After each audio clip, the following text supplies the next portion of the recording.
مرد کے ساتھ زنا کا انجام۔ ایک مرتبہ حضرت عمر رضی اللہ تعالیٰ عنہ کے زمانے میں ایک نوکر لڑکے نے اپنے مالک کو قتل کیا۔ معاملہ حضرت عمر کے پاس گیا۔ حضرت عمر نے لڑکے سے قتل کی وجہ پوچھی۔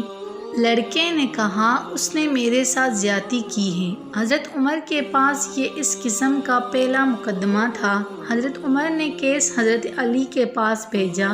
حضرت علی رضی اللہ تعالیٰ عنہ نے بات سن کر فرمایا، آپ میرے پاس تیسرے دن آنا، آپ کا فیصلہ کروں گا۔ تیسرا دن آیا۔ حضرت علی رضی اللہ تعالیٰ عنہ نے فرمایا، اس کی قبر کھودو۔ قبر کھودی، اس مالک کی قبر میں اس کی میت نہ تھی۔ حضرت علی رضی اللہ تعالیٰ عنہ نے فرمایا، لڑکا سچا ہے، کیونکہ نبی کریم صلی اللہ علیہ وآلہ وسلم کا فرمان ہے، جو مرد کے ساتھ بدفعلی کرتا ہے، اللہ اس کو تیسرے دن قبر سے اٹھا کر لوط کی قوم میں ڈال دیتا ہے۔ اللہ ہم سب کو اس لعنت سے محفوظ رکھے، آمین۔ اس بات میں قابل غور بات یہ ہے کہ فعل اور مفعول دونوں کے لیے یہ سخت وعید ہیں۔ اللہ ہم سب کو محفوظ رکھے، آمین۔